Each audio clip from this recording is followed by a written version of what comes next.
administration was to establish a regional office called the Office of Mountains, Deserts, and Plains, which would focus on cutting through the bureaucracy and accelerating the cleanup of mines in the West. Senator Lummis and I introduced legislation last Congress, which passed this committee unanimously, called the Legacy Mine Cleanup Act, which would authorize the creation of the office and accelerate mine cleanup across the western United States. So will you commit to having your team review the legislation quickly so we can then incorporate EPA's feedback before we introduce the bill this year? Yes, Senator. And will you commit to ensuring the issue of abandoned uranium mines remains a priority for the EPA? Yes, Senator. Well, thank you for that. And then one final thing I want to discuss with you is, and I know you've spoken about this during the hearing already today. I was not in the room, but my understanding is you talked about PFAS. And as we discussed in my office last week, groundwater is the backup source of drinking water for both Phoenix and Tucson. And it's in an aquifer mostly under the city of Tucson, where Gabby and I live. And this has become more critical, this backup water supply, as the drought conditions in the West has worsened. But especially the groundwater under Tucson in those aquifers have been contaminated with growing PFAS plumes. And the city had to shut down nearly 30 groundwater wells because the water exceeded EPA's drinking water limits. And to date, the city has spent more than $71 million on remediation costs and are in negotiations with EPA Region 9, with the Air Force, with the state, with Tucson Airport, and other private parties to resolve this. And throughout this process and spanning across presidential administrations, EPA Region 9 has been a consistent partner in addressing these challenging issues. So, Mr. Zeldin, if confirmed, will you commit to working with my team and the city of Tucson to address the Tucson PFAS contamination? Yes, Senator.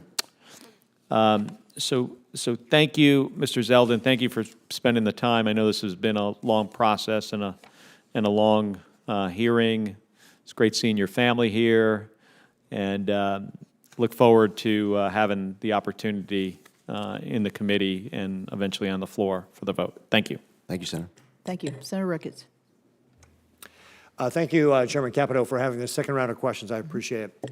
And Congressman Zeldin, presuming that you get confirmed to be the EPA administrator, you're going to have to work to reestablish the credibility, reestablish the trust for the EPA, and that's going to involve a process of transparency and good faith action on the EPA's part. Part of what I expect you to bring back is accountability. President Biden's EPA had a $41.5 billion with a B, program to carry out EV mandates and environmental justice. How many additional dollars went to the Inspector General's office to conduct oversight over those IRA funds that went out? Zero, none. Yeah, that's a problem when you're spending that kind of dollars. Can we have your commitment that you will look into this to make sure those dollars were spent appropriately, that the process was followed properly for all those dollars, and to make sure that any dollars that were not spent appropriately, in fact, Senator Capito and I actually had a press conference on how some of these dollars were being distributed, but if they weren't being distributed, you'll work to claw back those taxpayer dollars? Yes, Senator. Great, thank you. We talked a little bit earlier also about the EV mandate. Part of what this IRA dollars were supposed to be pushing is this EV mandate. Of the 147 communities in my state that are classified as cities, 99 of them don't have a single EV charger. If you're living in communities like Bloomfield, Alliance, Valentine, you're 45 minutes from the nearest charging station. And in my state, EV adoption is like 2%, when nationally it's about 7%. And of course, the current mandate that the EPA is pursuing with their emission standards was to have 2/3 of all new vehicles being sold as EVs in the year 2032. That's just clearly not realistic. And again, as we discussed, we should allow American innovation to be able to help us reduce the impact on the environment, not have the administration pick one solution that they want to push. Do you commit to rolling back these out-of-touch mandates that are costly to Americans and dangerous to our energy grid, increase our reliance on our adversaries like the People's Republic of China? Senator, it is my obligation, if confirmed, to be following my obligations under the law. And with regards to the Administrative Procedures Act, rules, laws set out that guide the way I answer that question. I'm not allowed to prejudge outcomes going into rulemaking. To ensure that there is durability of any decision to be made at the end of the process, where my answer to that question could potentially be used against any type of a rule regulation that is made. I will tell you that I have heard concerns from you and many others in this chamber of how important it is to look at rules that are currently on the books. I don't sit before you with any type of announcement I'm able to make of any rules that are going to change upon confirmation. I will tell you that I will not prejudge outcomes. However, it is my commitment to follow my obligations under the laws set by Congress, to look at laws, decisions that have been made by the United States Supreme Court, and to make sure that we are pursuing common sense, pragmatic solutions that make sense to you, that you can defend when going back to the constituents that you fight so hard for from your home state. So I look forward to the opportunity of being able to make you proud, being able to make this entire committee, the chairman, proud in hitting the ground running to do my part so that the EPA is being accountable to you as a senator and is accountable to your constituents as taxpayers and as Americans. Right. Well, thank you, Congressman Zeldin. One of the things we also talked about was certainty. We talked about it in the context of the RVOs. But there's another area of certainty that we've talked about, and we need to continue to talk about. The Supreme Court's Sackett versus the EPA decision was a clear directive to narrow the scope of the federal jurisdiction on the Clean Waters Act. And here's just one of the things that just drives me nuts, because this has not just been a Biden administration. This happened under the Obama administration. The Clean Water Act over 50 times says navigable waters. Navigable waters means you can put a boat on it and go someplace. That's the Merriam-Webster definition in really broad terms. Clearly out of scope of what the Congress's intent was. And the decision in Sackett was intended to provide clarity to producers. President Biden's WOTUS revisions have only confused it by talking about things like relatively permanent waters or unclear determinations on which waters are actually jurisdictional under law. Farmers and ranchers in Nebraska deserve better than an EPA taking years to decide the best way to regulate a ditch that might someday hold water. Do you plan on providing clear and durable waters of the U.S. guidance to producers as an administrator? Senator, I believe that it's incredibly important for the EPA to provide clear and durable guidance as it relates to waters of the U.S. The Sackett decision is easy to understand for any of those property owners in your state, yet still they have questions as it relates to the rules and regulations that are on the books. It should be as clear as possible so that your people can understand without having to go hire an attorney or someone else to assist them with compliance and definitions. Great. Well, again, I would just remind you that the Clean Water Act says navigable waters. It's a pretty plain English definition. Congress's intent could not have been more clear. And so I just remind you as you're going through that process to keep that in mind. Thank you very much, Congressman Zeldin. Thank you. Chairman. Senator Markey. Thank you, Madam Chair, again, and congratulations on your new position. And respectfully to my friend from Nebraska, there is no EV mandate. Doesn't exist. There is no EV mandate. It's not a mandate. It's a clean car standard. It's just technology neutral, driven by American innovation and the need to protect our environment. So there is no mandate. I have to keep repeating that every time. So again, Congressman, Project 2025 proposes to eliminate the Office of Enforcement and Compliance Assurance at the EPA. Do you agree with that proposal? Senator, first off, I've never read any word of Project 2025. I'm not going to ask if you read it, but do you agree with the proposal to eliminate the Office of Enforcement and Compliance Assurance at the EPA? While that is something that I had never thought of before you're asking that question, no. It's an important function of the EPA, and we've had good extended conversations here about that topic during today's hearing, Senator. Okay, so again, that just prompted the question, and the answer is a very good answer. Thank you. On the EPA Clean Car Rule, it's projected to cut air pollution and prevent about 2,500 premature deaths in a single year. And over the life of it, it would obviously be tens of thousands of lives which are saved. And it would save drivers $46 billion in fuel costs, 15 billion barrels of oil that would not have to be used, and $6,000 over the life of the new vehicle. So if confirmed, are you planning to initiate a new rulemaking that could undermine those clean car standards? Senator, if confirmed, I cannot sit before you and announce the initiation of any new rules. I have no announcements to make of rules that are going to change, and I plan on following my obligations under the law to ensure that throughout my tenure, if confirmed as EPA Administrator, that I never prejudge outcomes heading into that process. Okay, well, again, the savings are quite profound for American consumers, dollars in their pockets, because of those much higher standards that don't require oil to be put into gasoline tanks, where we put about 70% of all the oil that we consume. In September, RFK Jr., the Health and Human Services nominee, went on the Dr. Phil show, and he said, quote, it's glyphosate, which is the active ingredient in Roundup. It's the pesticides, it's atrazine, it's PFOAs, the forever chemicals. We're mass poisoning an entire generation of kids. Do you agree with that conclusion by RFK Jr. that these pesticides are mass poisoning the kids in our country? Senator, I would welcome an opportunity to be able to read through all of the science and research that is being cited to support that conclusion, to be able to answer that question, following the review of that material. That's a review that I would need to I would need to engage in.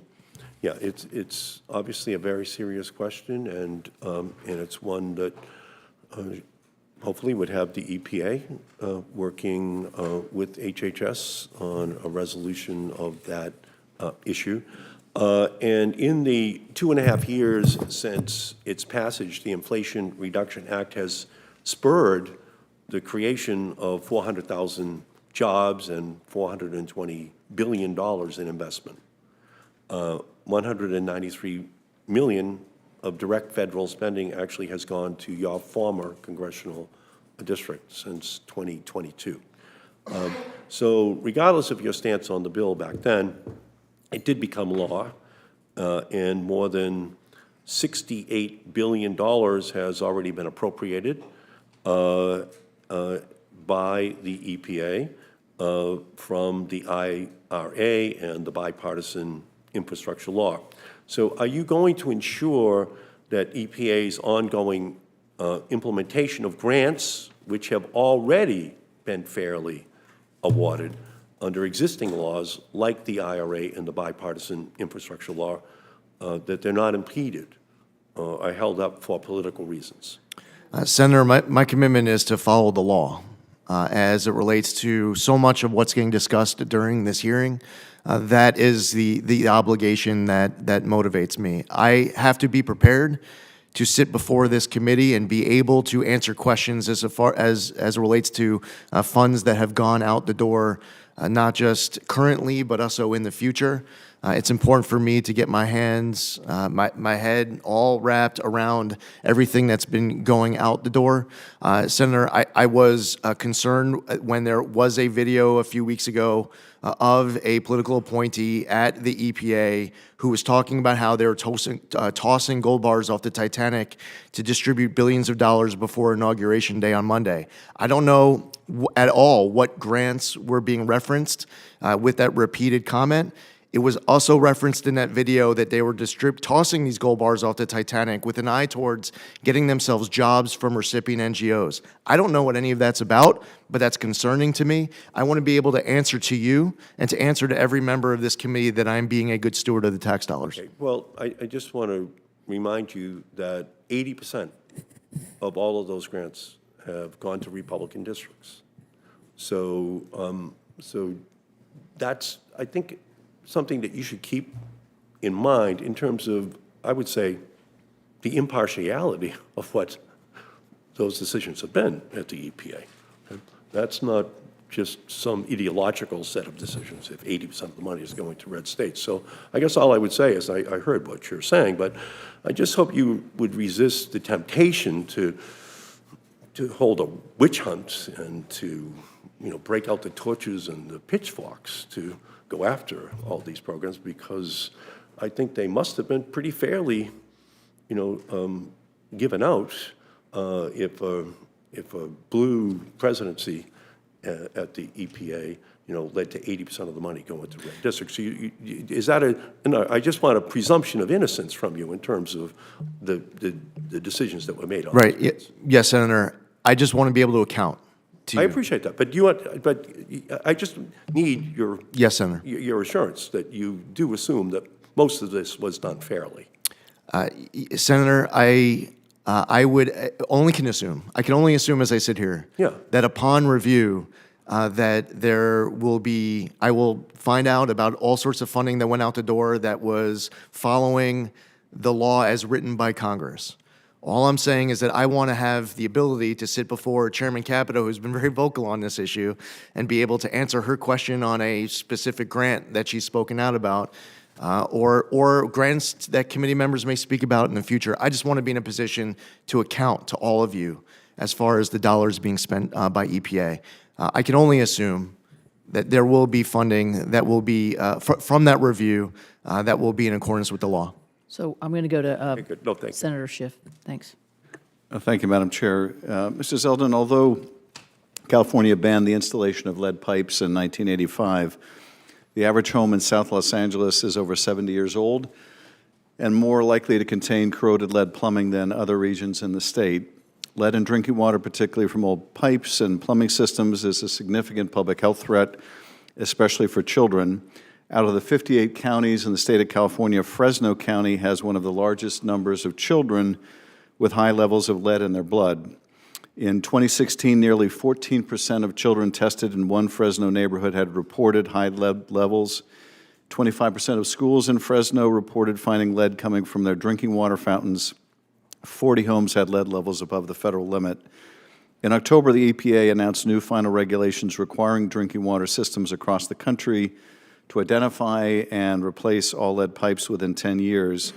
Will you continue the EPA's work to help local communities like those in Fresno and in South Los Angeles replace lead pipes, particularly in many of these communities that are historically underserved? I'll look forward to that opportunity to work with you, Senator, on this issue. The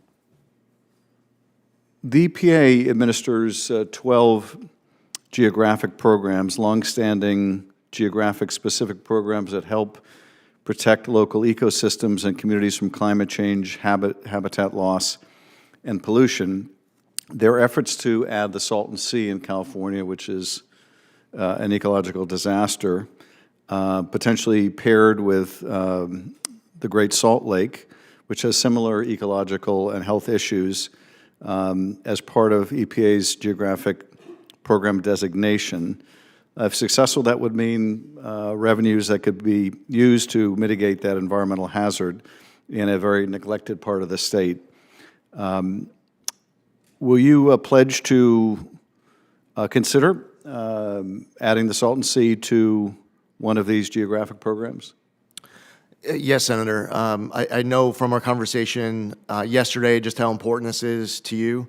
I look forward to getting more familiar about this issue, and that certainly can be my commitment as I sit here today, that if confirmed, I would welcome that opportunity to work with you on this issue and see what I could do to assist. Thank you. Let me address a third critical issue affecting the health and well-being of millions of Californians, and that is air quality, not only in the aftermath of the ongoing wildfires, but also in the breadbasket of America. Unfortunately, we have some of the worst air quality in the nation, failing to meet federal health standards for both ozone and particulate pollution. This pollution directly impacts our families, our children, our communities. Last summer, residents of Fresno had just 10 days of healthy air, a stark reminder of the urgency of the situation. The EPA has long supported California's efforts to address this crisis through clean vehicle programs, regulatory actions, and strong enforcement. We have to continue this vital work, pushing for policies that protect public health and create a cleaner, healthier future for the San Joaquin Valley and all of California. Do you support investments like the ones that the EPA has made in the San Joaquin Valley to improve the quality of air there?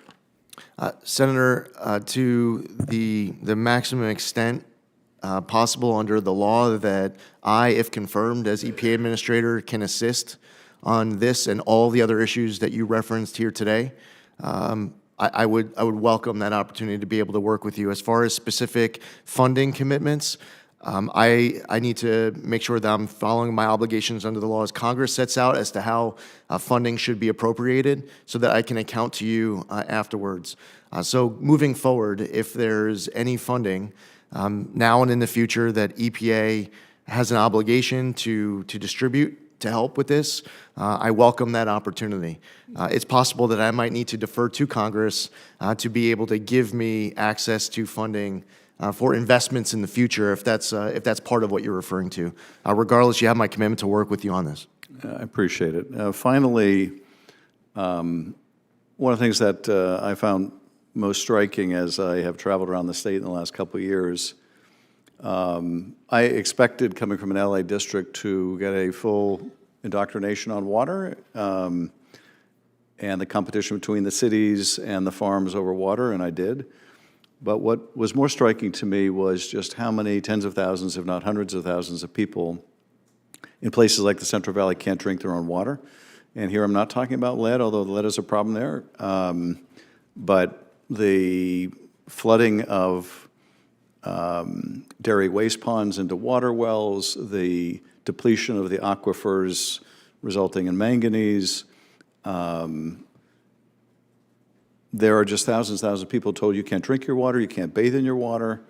A lot of these communities don't have the resources to address it, and I would, if confirmed, I would want to work with you to do everything we can to make sure that everyone in the state of California and indeed the country has access to good, clean drinking water.